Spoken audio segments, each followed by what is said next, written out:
Science is the great antidote to the poison of enthusiasm and superstition. Hi, I'm Juliette Sellgren, and this is my podcast, The Great Antidote, named for Adam Smith, brought to you by Liberty Fund.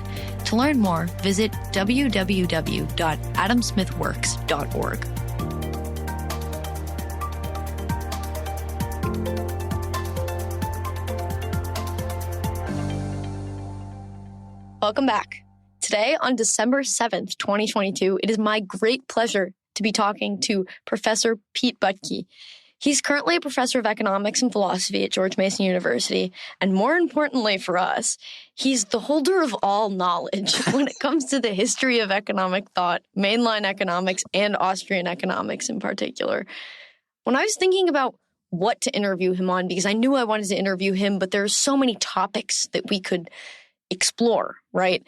I didn't know where to begin. But then I came across this video between Professor Boettke and Professor Chris Coyne.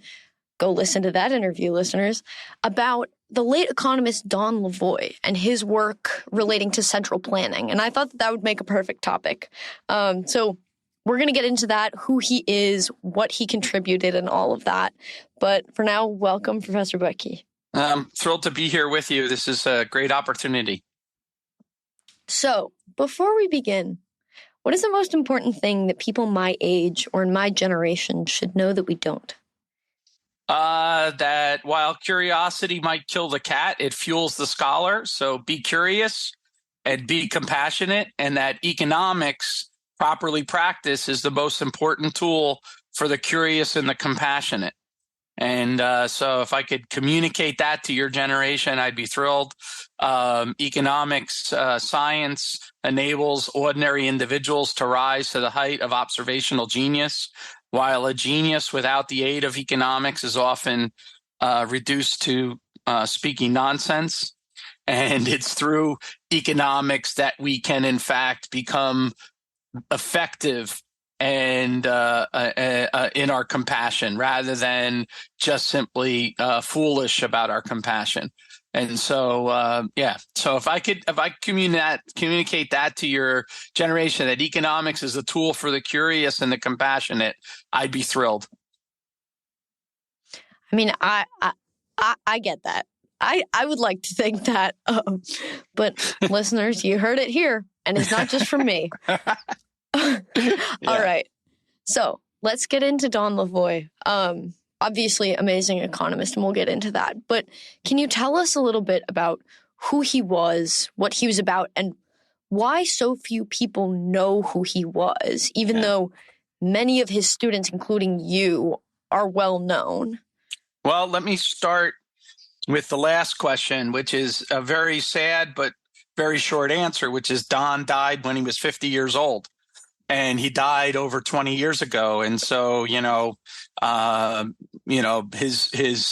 lot of his work that would have been done never got to be finished. It became, in fact, the projects that many of us as students did. The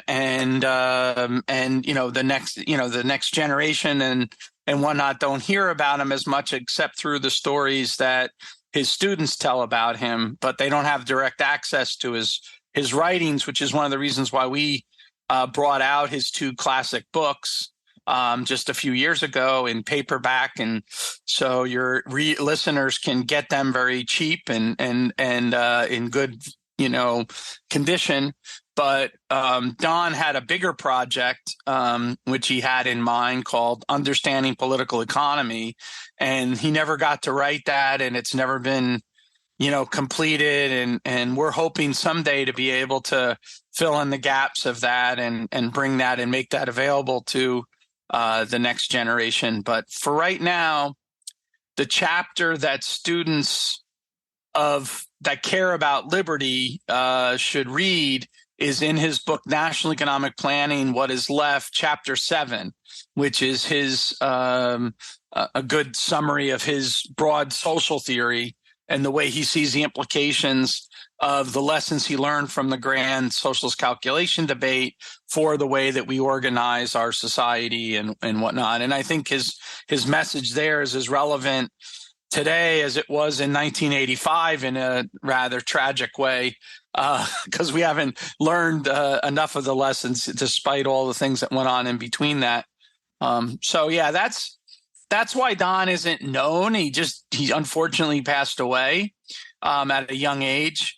Who he was is a fascinating combination of people, because Don was trained as a computer scientist, a very high level computer scientist. And so, in fact, people at Xerox PARC, like Mark Miller and other people, worked with Don even later on in his career. Don was one of the first programmers to get a computer to be able to play music. And so he was an expert on artificial intelligence and other kind of things before he even went into studying economics. How he got interested in economics is a kind of another fascinating story, is that he had a job. He's from New Hampshire, and he had a job in a rural section of New Hampshire in which he had to man a railroad. I don't know what you exactly call it, but it's like, like when, like a stopping gate, like a gate, which you had to go up and down, whether or not, so it would stop cars from going across the track if the railroad was coming, and then his had to be manually operated. So it was a railroad track, and he had to control the gate to stop traffic going on. But the railroad it was a very sparsely traveled railroad. So he had hours and hours and hours in the summer where he had nothing to do except sit there. So he started reading, and he came across an ad that told him to read Henry Hazlitt's Economics in One Lesson. And so he read Henry Hazlitt's Economics in One Lesson, which is a rather thin book. So he got through that pretty quickly. But at the back of the book is a recommended reading list of all the great, books to read that helped Hazlitt write the Economics in One Lesson. And so Lavoie ended up by reading Ludwig von Mises's Human Action, which is his grand treatise in economics. And he spent the summer reading that, and he decided that rather than, being only a computer scientist, he also now wanted to be an economist. And so while he was working, he started to do his PhD in economics at NYU while he was working in computer science. And then eventually he got a fellowship at NYU when they became available, and he worked full time now as an academic to become an academic. And then, that's how he got his professorship at George Mason University after defending his dissertation at NYU. And the rest then was that early history of George Mason University in the 1980s. Huh. That is such an interesting course to take, that you just happen to have been reading a book that just happens to have had another book reference that just, I mean, it all kind of makes sense. Yeah. Because, of course, Henry Hazlitt is referring to Mises. Like that connection is obvious. So it's not just it happens to be, but that's cool. People forget how powerful Henry Hazlitt was, because he lived very long. So, they forget that Henry Hazlitt was the economics editor of the New York Times. Right. So it's not like, when he's 90, he's writing only for conservative magazines. But when he was, 40, he was the economics editor of the New York Times. And so he was the one writing the editorials during the Great Depression in the New York Times, in which the New York Times was actually very, pro savings and not so much for government spending and all these things. That was because of Hazlitt. And so when Hazlitt left the New York Times in 1947 or 46, he was given a year to write his book, The Economics in One Lesson. And when that book was published, it was a bestseller. So it was like, in this day and age, something like, Freakonomics or some book like that. It was a phenom, book. And we tend to forget that because, there's so much distance between when it happened then versus when we think about it now. But yeah, I mean, Henry Hazlitt was like a huge intellectual influence on a lot of people, and that needs to be remembered. I mean, the book sold 400,000 copies, I think, in 19 46 or 47, something like that. Just think about that. That's unbelievable reach, and whatnot. Wow. So back to Lavoie. Yeah. All right. So his two major economic works, they were published essentially back to back. One of them was Rivalry in Central Planning, the Socialist Calculation Debate Reconsidered. And the other one was National Economic Planning, What is Left. So before we get into what those works are and what they're about, can you briefly explain what central planning is, what the economic landscape of the moment was when he was writing this, and why he focused on this topic in both works? Right. So, so central planning comes out of, the grand debate or the grand social experiment of the 20th century is the socialist economic system to replace the capitalist economic system. And so it's hard for me to answer your question without talking about the specifics of the book, but you can fill in some more questions about the books. But so Don essentially finished Rivalry and Central Planning in 1981. But it goes through various revisions and iterations through the refereeing process, with Cambridge University Press. And so the book is accepted and then goes through iterations, and it comes out in 85. But Don basically was done with the book by 83 or early 84. The National Economic Planning book is written in conjunction with the Cato Institute, and it's more directed at current policy discussions of the day. So this is, again, the late 1970s into the early 1980s.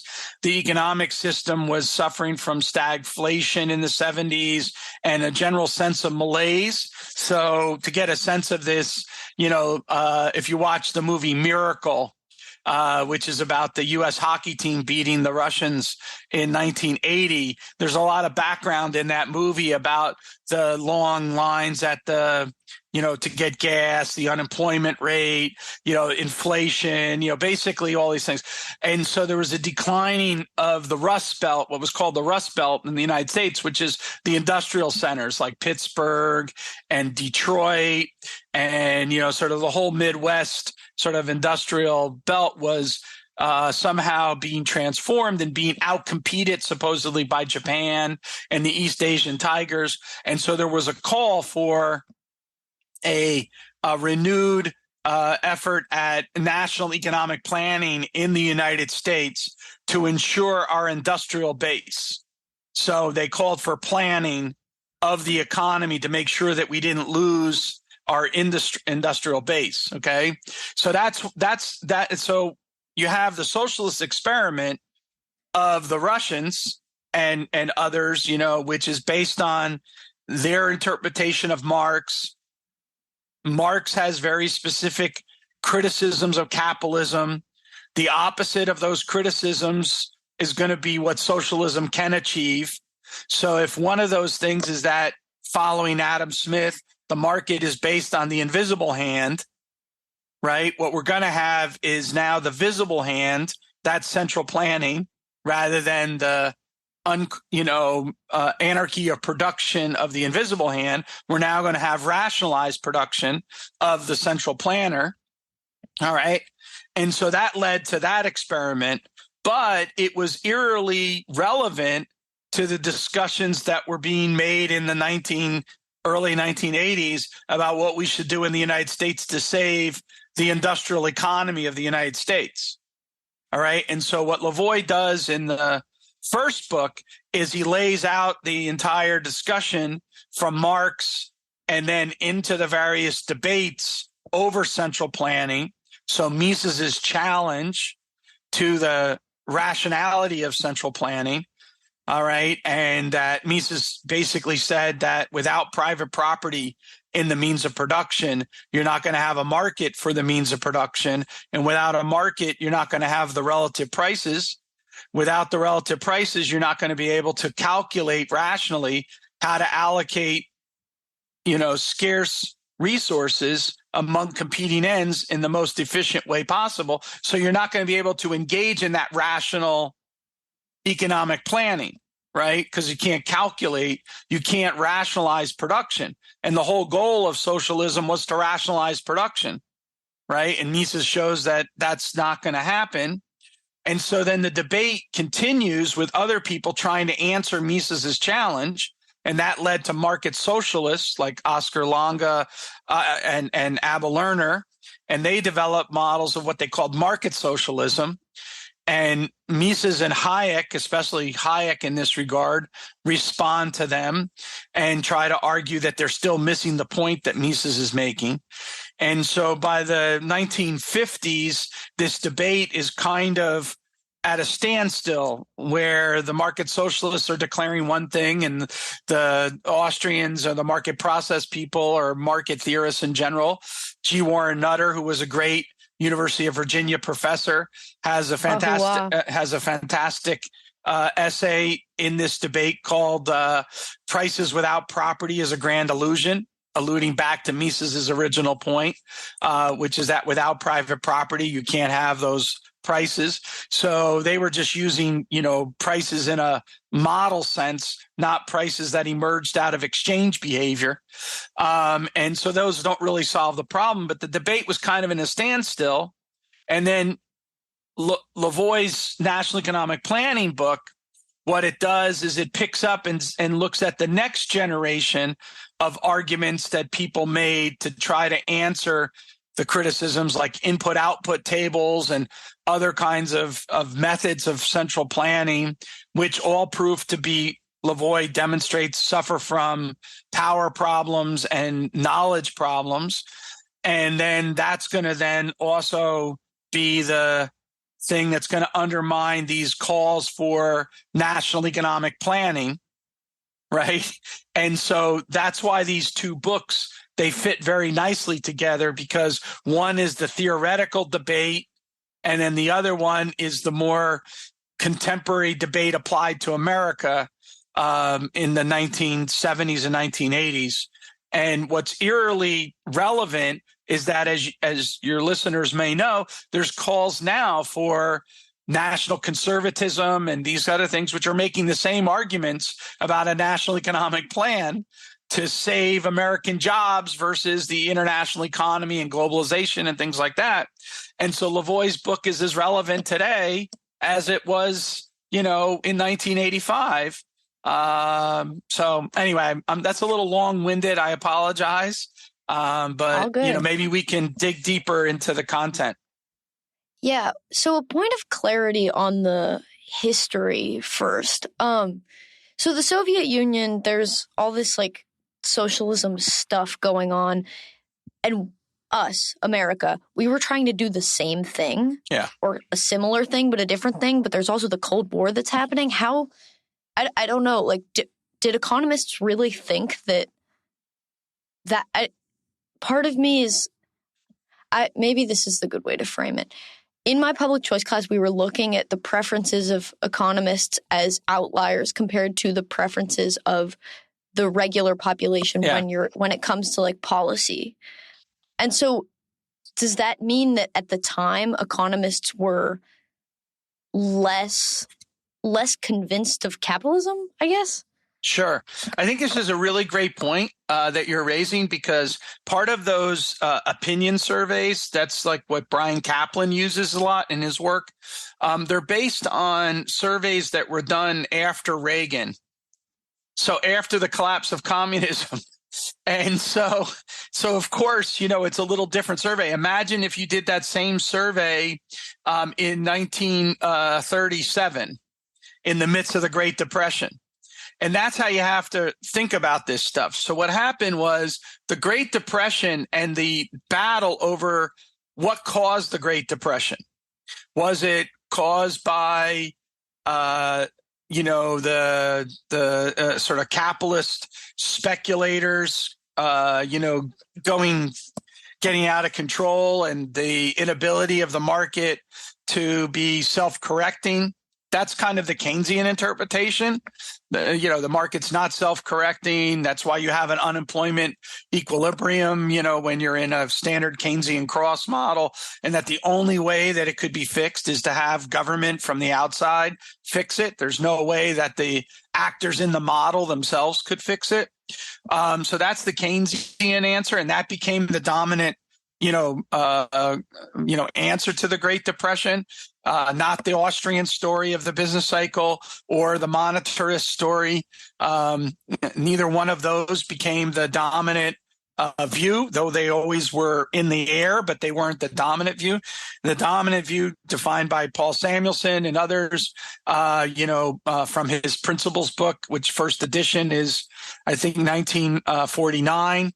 And it becomes the dominant textbook from that period all the way for the next two generations of economists.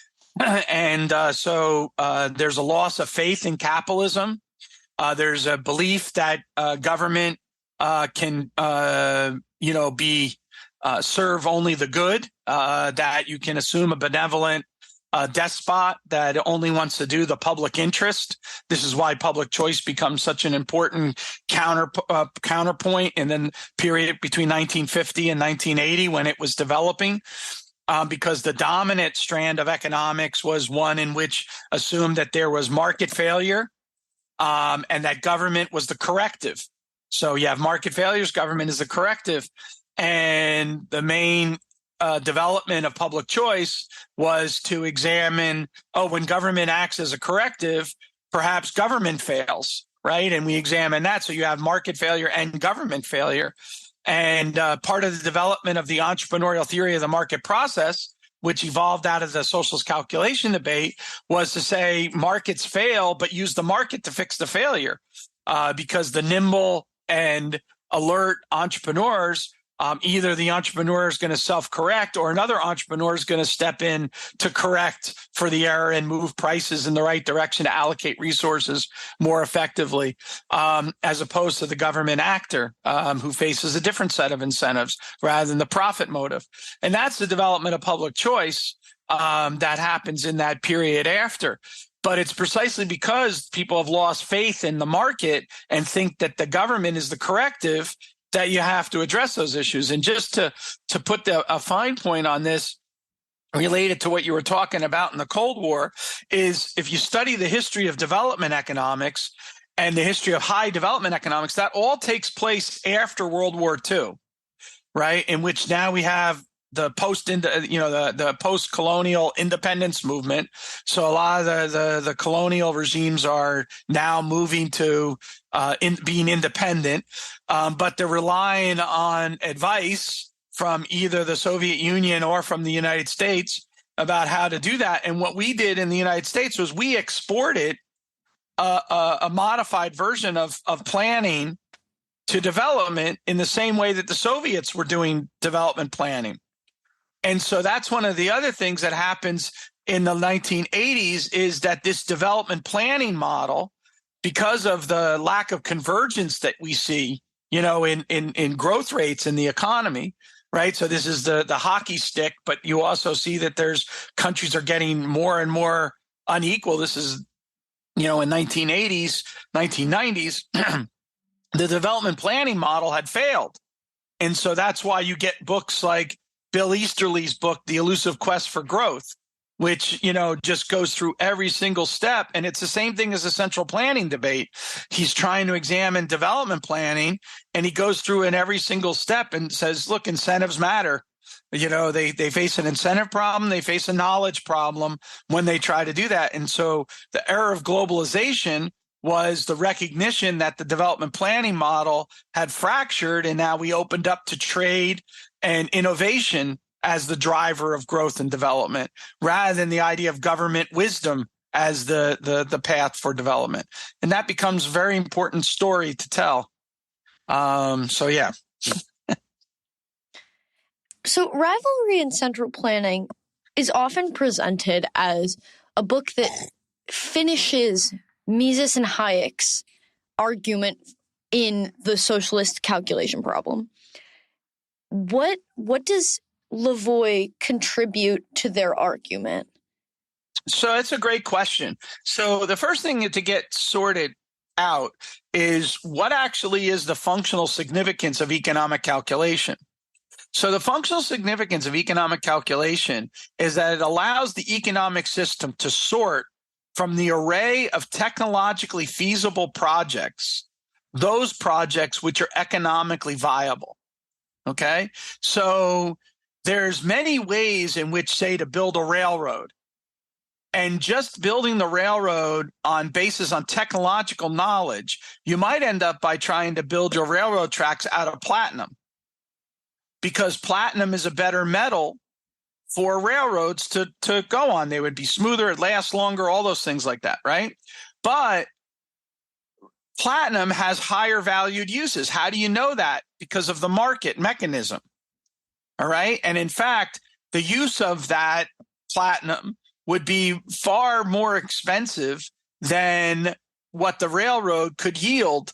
And so it wouldn't be an economically viable thing to use platinum to build the railroad. Now, just put a pause on that for a second. When the Soviet system collapsed, Eastern Central Europe socialist system collapsed, one of the things that was rampant in those countries was what was called negative value-added firms. Firms who their inputs cost more than the value of the output that they produced. Right, which is exactly Mises. That's the point about calculation. They couldn't calculate, so they were using resources that were higher valued uses to produce lower valued outputs. Right, so that's that. You can't have an economic system operating that way. It leads to poverty and deprivation and collapse of your economic system. So the first thing is to recognize this sorting mechanism from the technologically feasible to the economically viable. Right, that's what economic calculation allows us to do, and whatnot. So that's Mises's main point: is that, hey, comrades, it's all fine and dandy that you want to have a better world with social harmony, classless society, everything like that. I'm all on board. Let's sign up for that. That would be a wonderful thing to do it. What are your means to achieve those ends? Your means to achieve those ends are to collectivize the means of production. Well, collectivization of the means of production in order to produce a rationalization of production is an impossibility. And the reason is because you've eliminated the ability to do this sorting from the technologically feasible to the economically viable. And one of the things that Mises and Hayek do throughout is they constantly give the assumptions. They are steel manning an argument rather than straw manning an argument. So they give their opponents the strongest set of arguments that they could give them. So one of them is, let's assume that the central planner wants to only do good for the society. They only want to do the public interest. So the Austrians assume public interest, not because they thought that it was a reality of public interest, but because that was what the debate demanded them to give to steelman the argument. And so they granted that, but then showed that those agents in those positions, despite their aspiration to achieve these very laudable goals, had in fact did not have the ability to achieve those, because those means that they chose were ineffective with respect to the ends that they sought.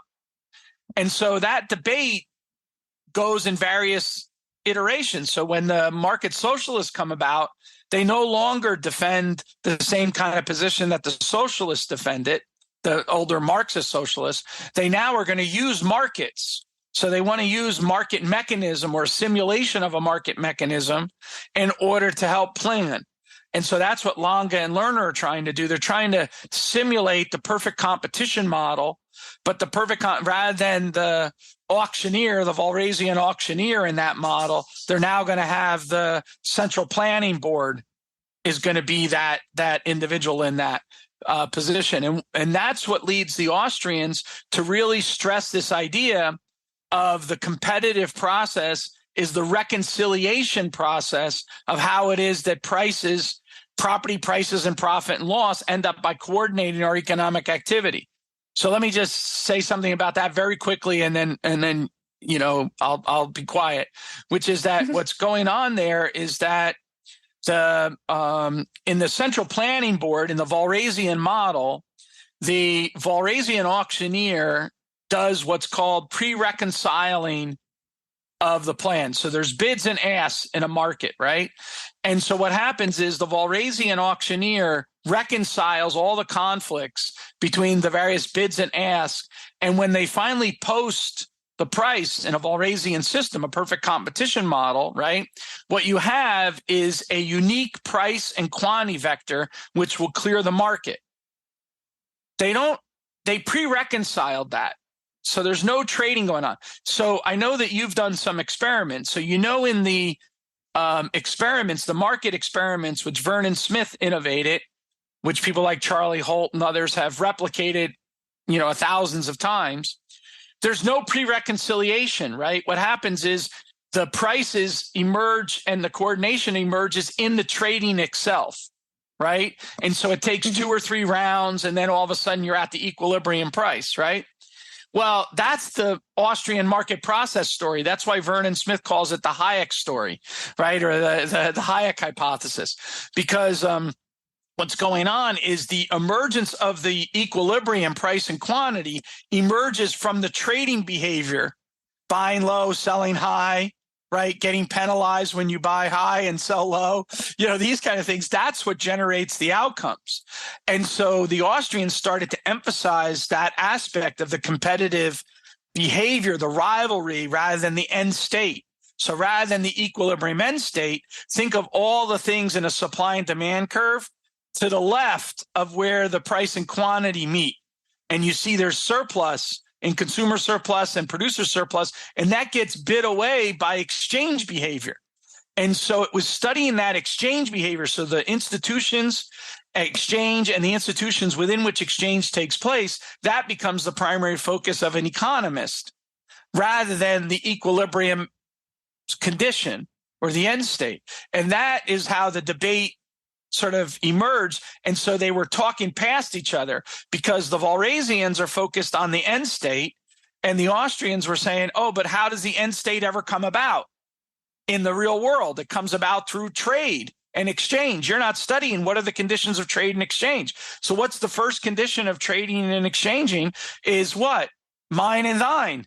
Property rights, right? You can't get exchange off the ground without property rights. So you can't treat property rights as fixed and given. You have to actually do the economic analysis of property rights. And so that's the first condition. The second condition is once I have property rights and I have trading, what are the terms of negotiating the trading? Those are prices. Then, what is it that I learn whether or not what I'm doing in my trading behavior is a good thing or a bad thing? Well, that's profit and losses.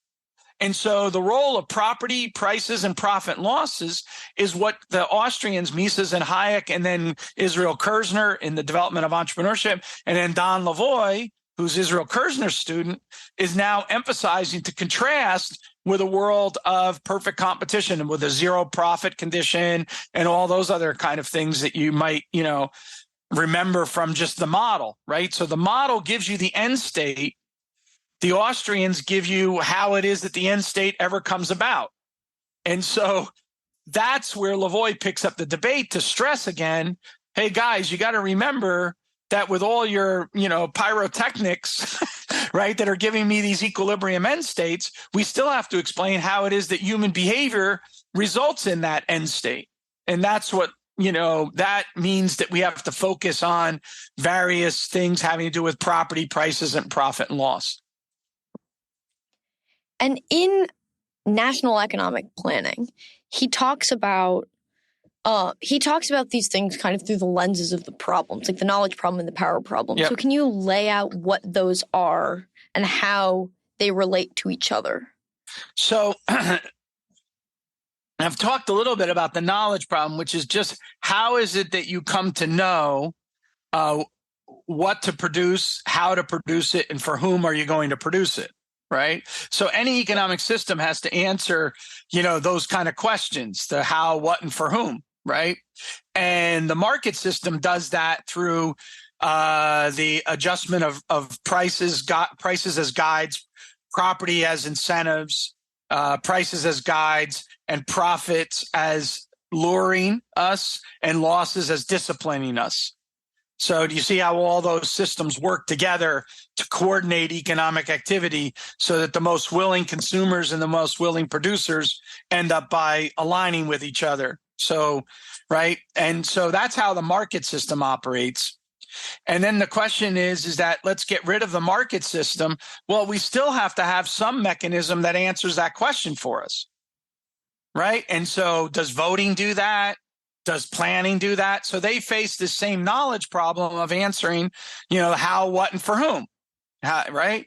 And if I don't have an economic mechanism that tells me how, what, and for whom, I might turn to some other mechanisms. And one of those mechanisms is politics.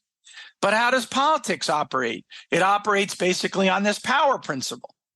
So it's when I can't solve the knowledge problem that I turn to the power principle to solve the problem, which is ultimately reward my friends and punish my enemies, right? And so I end up by concentrating power in the hands of a few, right, in order to reward and penalize. And that's sort of the way that the system operates. That's the simplest way to think about it. It might be a little too simplistic, but that's the simplest way to communicate that. So then how has this contribution changed the conversation about central planning? How did it influence? Yeah, it's okay. So again, that's part of the context that's been lost. So for, students like yourself, talking about the collapse of communism is like talking about a Charlie Chaplin film in like, say, a film class or something. It's so long ago.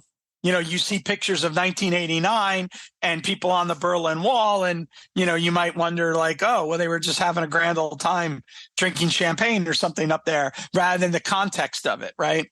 And so that context is all lost. So one of the things that's very crucial about Lavoie's book is it plays several roles. So this is the Rivalry and Central Planning book. So the first thing is that Larry White's Free Banking in Britain and Lavoie's Rivalry and Central Planning were both published by Cambridge University Press. Cambridge University Press is one of the most prestigious places to publish an academic literature. And now a new generation of Austrian economists were publishing their works in the top academic publishers. That was a huge thing for people like me as a youngster. I was a first-year graduate student in 1984. Don's book was published in 1985. Larry's book was published in 1984. Those books were tremendous demonstration effects to a young scholar like myself that you could be an outlier but contribute to the scientific literature, not just be pushed to the fringes. You could, in fact, engage the mainstream. The second thing is that Lavoie's book was in the context, it came out in the context where these issues were very live, because throughout East and Central Europe and the former Soviet Union, there was an internal recognition that the planning system was failing. So in the early 80s, the Solidarity movement in Poland got going. Hungary itself was going through a series of reforms where it was trying to fix its planning problem. Poland tried to fix its planning problem. The Soviet Union in 1985 starts to embark on a thing called glasnost, which meant public frankness, and perestroika, which meant economic restructuring to try to fix the failing system of the Soviet economy. And so Lavoie's book had very good timing because it came out when everyone was saying, oh my God, look at this part of the world. They're all admitting that their system is collapsing in front of them. And we have to think about how we're going to fix that. And Lavoie resurrected the debate. And so as a result, people like Yanis Kornai, who was a very mainstream comparative economic systems specialist. He was from Hungary, but he taught at Harvard. He was now all of a sudden citing Lavoie's book positively and saying, look, this is the work that does that. And then even like socialist intellectuals like Robert Hallbrenner were admitting, oh, Mises was right. Lavoie explains why Mises is right, kind of thing. And so at that sort of sweet spot of time, let's say between 1985 and 1995, there was a lot of confidence that the Austrians had got it right, that Lavoie had summarized why the Austrians got it right, and that we had to now reform the systems by moving away from collective property to private property rights. So we had a privatization movement throughout East and Central Europe as the system tried to transition from socialism to capitalism. By 1995, the transition problems were very hard and difficult. And then the debate became whether or not it should have been gradualism versus shock therapy. And the kind of discussion that Lavoie was engaged in sort of faded into the background. See what I'm saying? Like, it's no longer the front part of someone's discussion. Now it's more the practical political economy of transition. So, and what got lost in the transition, because the former Soviet Union, for example, had a triple transition it was facing. It was the transition of the economy, the transition of its polity, its political system, moving from a one-party dictatorship to a democracy, and also it's basically sort of cultural social psychology, a superpower that is now no longer a superpower. The Soviet Union, which was a large, landmass, now it's just Russia. All the other countries are going their own way. And so there was massive disruption by 1995. And you could say that the transitions were mismanaged because of politics and other things.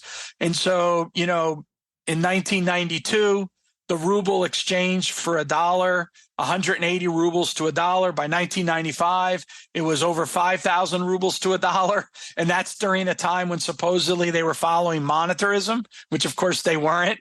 Gerashchenko, who was the central banker, was just printing money like crazy during that time, which is why you had the hyperinflation that you had. But nevertheless, it got blamed on market reforms. And so then the debate becomes shock therapy failed and all these things. And so the kind of debate that Lavoie was discussing is no longer at the forefront. And so that's sort of, but between 1985 and 1995, the kind of discussion that Lavoie initiated was so here's the way to think about it. It switched the terms of the debate. So who is the person that has to bear the brunt of the debate, so let's go back in history. In 1848, when John Stuart Mill published Principles of Economics, his Principles of Political Economy, he says that laissez-faire is the position that, is the status quo. And any criticism of laissez-faire has to bear the burden of proof. Right? So laissez-faire is the default position. Government intervention is the one that requires you to provide proof of why it is that you should intervene. Fast forward to Paul Samuelson in 1948, 49, the presumption is flipped. The presumption is government is the corrective to all of our social ills. Anyone who doubts that has to bear the burden of proof. Do you see? So by 1985, Lavoie had shifted the terms of the debate back. So the market is the presumption. The market is going to allocate resources more effectively. Anyone who wants to plan the economy, they bear the burden of proof. But by 1995, when the transitions to the market had stalled and, stuttered and all of that stuff, the debate sort of shifted again back to the idea that maybe we needed to manage the transition better, and things like that. I wrote a paper in the 90s trying to respond to this called, "Is the transition to the market too important to be left to the market?" And my answer, of course, was no, right? It's precisely because the transition to the market is so important. We have to rely on the market to pull off the transition to the market. But what happened during the 1990s and in all these various places is that, they said they were transitioning to the market, but really what they were doing was creating a whole new set of special privileges for the next oligarchs to emerge. And that's got blamed on markets, but it really wasn't the market's fault. But that's a whole other debate. I've heard you say in the context of Don Lavoie's important work in the 80s that libertarians failed to capitalize on the fall of communism. Can you explain what you meant by that? Yeah. So I think that what happened is that libertarianism is, in my view, is a political theory, all right, and a social theory. It's not a personal lifestyle, and it's also not a guide to Congress on what, laws to pass or whatever. And so what happened was libertarianism is best examined in recognizing that it's about culture, because politics is downstream from culture. So what you want to do is, be creative and clever and all of that in the cultural zeitgeist, so that individuals can have a change in, you were talking about preferences, a sort of shift in preferences about what it is that government should and ought to do, right? And so what we did in 1989 is we said, oh, look, we won our biggest battle that we've ever, fought, because communism has now admitted that, it failed in 1989 and 1992. And so we went into politics to try to do, and by politics, I mean policy, to try to change, or implement libertarian type policy. And all of the efforts were put into that. And as a result, very few efforts were put into the culture. And so what's happened is that by the time we get to your generation, the default position is that, markets are these terrible things. In fact, I just read a review this morning. I'm not going to be able to find it fast enough, but it's of Glory Liu's new book on Adam Smith. And the reviewer starts out by talking about the invisible hand. And this isn't a review, in a magazine, like a legitimate source. And it says the following. It says something like, we're taught in economic principles that the invisible hand will guide resources, in the most efficient way, or blah, blah, blah. And then it stops and says, yuck. Like, actually puts that in there, yuck, with an exclamation mark. And then rather than seeing the beauty in the invisible hand, they see the invisible hand as yuck. So the default position is flipped again. And that's because we abandoned, as economics teachers and everything, we abandoned the cultural zeitgeist, and we allowed that to be controlled by other people that tell those stories about how society operates, and that they think that it's a zero sum or a negative sum game rather than a positive sum game. And so we as scholars and as intellectuals, we failed in our most important task, which is to communicate to the general populace how the invisible hand operates, right? That's, and the power and the beauty of that system, so that we can understand that we can engage in self-governance. And so, that's what I mean by that, is that we stop being creative in the way that an earlier generation, let's say Robert Nozick or someone else was, who tried to change the intellectual zeitgeist. We became more focused on day-to-day politics. And politics is very transitory. It's driven by various motives other than necessarily ideas. It's driven by the vote motive and minimum winning coalitions.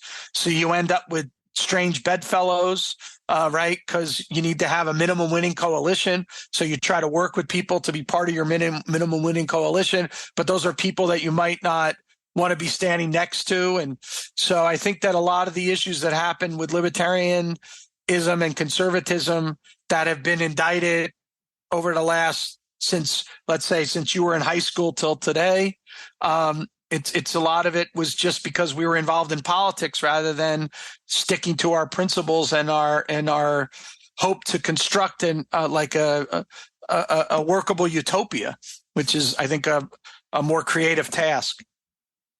Yeah, I mean, to me, and correct me if I'm wrong, but that kind of reminds me, or at least makes me think that it's almost an acknowledgement of the power problem. If you're focusing on the politics and all of that, you're almost acknowledging that the political markets are the right way to do things. Sure. I think the other problem is that it also means that you become a technocrat. So part of the point about the calculation argument and the knowledge argument is to actually challenge the idea that you could have a technocracy, this trained elite. So I think one of the things to think about public choice and the Austrians is that they are critical of the utilitarians, they're critical of the engineering, and they're critical of elitists. Now, what do I mean by that? What I mean is the utilitarian Benthamite argument that somehow you could aggregate up from individual preferences to a social welfare function, right? And that you could have some kind of aggregate society's, social welfare function. And then the second thing is that economists then are trained as engineers of that welfare function. And those economists that are trained to do that welfare function, they're going to be trained at elite institutions, right? So the Harvards and the MITs. And whenever there's a conflict between the social welfare function and the preferences of other people, we're going to allow the elite preferences to trump the no pun intended there. To overtake the populist preferences. So this is where you're going to have the elite progressive preferences are the correct preferences. And so the way economists were trained from the early part of the 20th century with the progressive movement is that we are trained to be elite engineers over society's social welfare function. And what public choice does is it punctures a hole in that by challenging what are the incentives that the social planner faces. And what the Austrians do is they punch a hole in it by asking what are the epistemic, assumptions that you're making about the elite, right? And whether or not they have all-knowing omniscience. And so part of the Austrian and public choice, analysis, when you combine them together, is they challenge the assumption of omniscience and benevolence in our talking about social policy. So let's do social policy without the assumption of benevolence and without the assumption of omniscience. Once you do that, then, that makes us start thinking, okay, so what do we need to do? Not benevolent, we need to have then what checks and balances. So that means in that realm, we have to have lots of different hands working to checkmate one another so that they don't so competition is then unleashed to help us to make sure that we're trying to serve the public interest rather than to cater to the monopoly power of the elite. And then knowledge, same thing. We're going to have all these nimble entrepreneurs out there trying out their various different ways to do things. And that's how we're going to discover how it is that we can best serve the needs of the individuals in the society. And so I think that's, the critique of the utilitarian, the critique of the engineer, and the critique of the elitist presumptions in political economy are all part of what's going on in that period between 1950 and 1980, in which you have the challenge to the hegemonic view of the Keynesian system. And so Milton Friedman's contributing to that, Armin Alchin's contributing to that, and of course Jim Buchanan and Gordon Tullock are contributing to that, and Hayek and Mises and Hayek and Israel Kirzner are contributing to that. And so by the time you get to the 1980s, the new people developing that are the students of these people. So, now you're talking about, Don Lavoie, in the Austrian camp doing that. And so that's how, that you see this interaction between the power problem and the knowledge problem is all part of that critique of that idea that you could have these monopoly experts telling all the rest of us what to do. And so one way to sum up the argument is that the argument from Lavoie and others is that ordinary people can do extraordinary things if given freedom, Whereas the alternative side is extraordinary people can do extraordinary things if you just give them the power to do it. And so it's that contrast between ordinary people being able to achieve extraordinary things if given the freedom and scope to discover, versus the idea that you have to have, the best and the brightest, brain trust to be able to do it. And what about, so earlier you mentioned that now, we still have conversations about industrial policy from the left and the right. Oh, we need tariffs, we need this, we need that. What about the Rust Belt? Do you think that has anything to do with the fact that the libertarians focused on policy and kind of turned to technocracy a bit, instead of focusing on maintaining these ideas and continuing along the other vein? Yeah. So I don't think the libertarians are responsible for those arguments. I think various interest groups are responsible, and they would have come about anyway. I just think if the libertarians would have focused on their principles rather than trying to offer an alternative version of a technocracy, but for limited government, right? So what they wanted to be is they wanted to be efficiency experts for the state. How, right? And you go back and again, think about things like reimagining government. These were all movements that took place in the 1980s and whatnot. We're going to, this is neoliberalism. If it means anything, is really this effort to try to use market language to make government policy more efficient, right? That's what the neoliberal sort of revolution was about. But you'll see then that if you think about it that way, then the leading neoliberals were Bill Clinton, Al Gore, right? These kind of people who were all trying to use that logic to Obama, even, to use the logic of the market to make government work better. And that's what happened with libertarianism in the zeitgeist. That's how it got co-opted or whatever. And I'm sort of against that. And I think instead, what the libertarian argument should have been is trying to change people's preferences for self-government rather than, governmental solutions.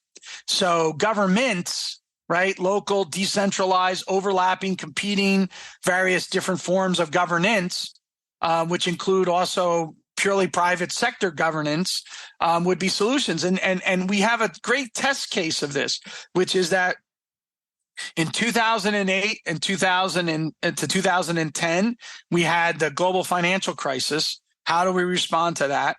And then in 2020 to today, even, we have the COVID crisis. And how do you respond to that? And I think that, both of those things raise very serious challenges to a self-governing perspective like I hold. And I think that we needed more creative voices and more conversations about how it is that a truly decentralized self-governing mechanism can address really serious problems, not to push the problems away, right? Not to wave a hand like a Jedi mind trick and say, there is no global financial crisis. There is no, COVID crisis, but instead say, yes, there's this crisis of the manipulation of money and credit. And look at how it is that we have to engage in recalculation and how we have to, change the rules such that we end up by having more effective self-governance in that sector. The greatest discipline of manipulation of money and credit is, in fact, the market itself. And similarly, how can we have various different entrepreneurial efforts to come up with protection mechanisms to protect the most vulnerable, to allow individuals to find new therapeutics, to find various different mitigation strategies in the way that they deliver goods and services to people. If you shut everything down, you don't allow people to discover. Right. Instead, the central metaphor of COVID is that we're kind of like on a military base. And the general told us, all right, there's an outbreak of a disease. Everyone stays sheltered in their home. And then the government, the general is in charge of making sure that they get us delivery of, our food and things like that. And so the government has to spend money to do that. That's not a very entrepreneurial solution. But imagine if we would have, think about various pockets of we've seen in which people were very innovative in the way that they approach trying to mitigate the the problems with the disease, to live with, the issue, to have therapeutics, other kinds of things like that. And so I want to see more of that conversation and less of the general has to shut everything down and control the barracks, rather than seeing the ordinary people do extraordinary things if just given the scope and freedom to do so.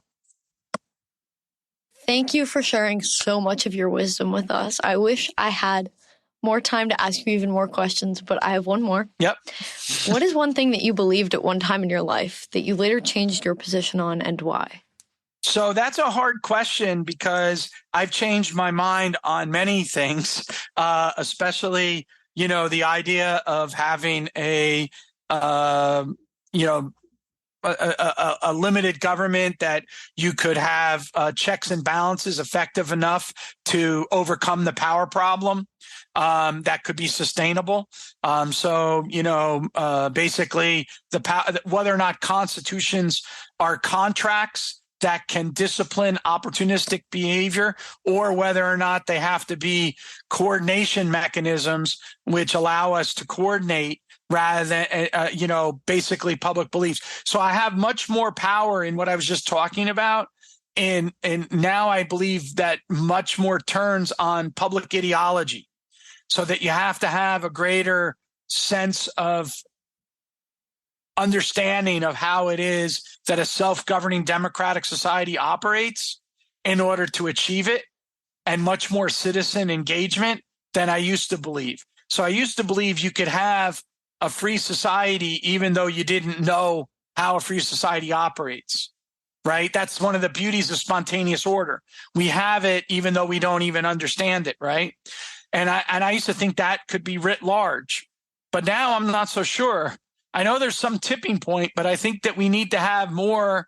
Otherwise, it's not self-sustaining. It's constantly under assault and torn away. And so we need to have a better understanding of how it is that a self-governing democratic society operates. And we as teachers in the social sciences have to communicate that better. And that goes back again now to my very first point to you about teaching of economics. So I think the vast majority of teaching of economics is done poorly, and we need to improve on that. And the way we improve on that is that we have to bring the shock and awe of the world that we live in, a world of scarcity and trade-offs. But we also have to explain to people the beauty of spontaneous order, and we have to explain the hope that entrepreneurial innovation brings, and we have to explain the compassion to the least advantaged in society that economic growth and development brings.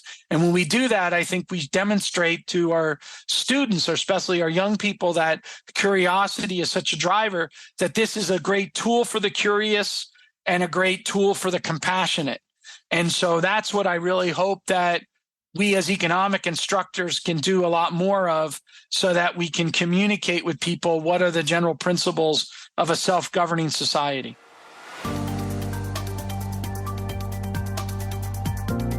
Once again, I'd like to thank my guest for their time and insight, and I'd like to thank you for listening to the Great Antidote podcast. The Great Antidote is sound engineered by Rich Goyette. If you have any questions, any guests or topic recommendations, please feel free to reach out to me at thegreatantidote@gmail.com. Thank you.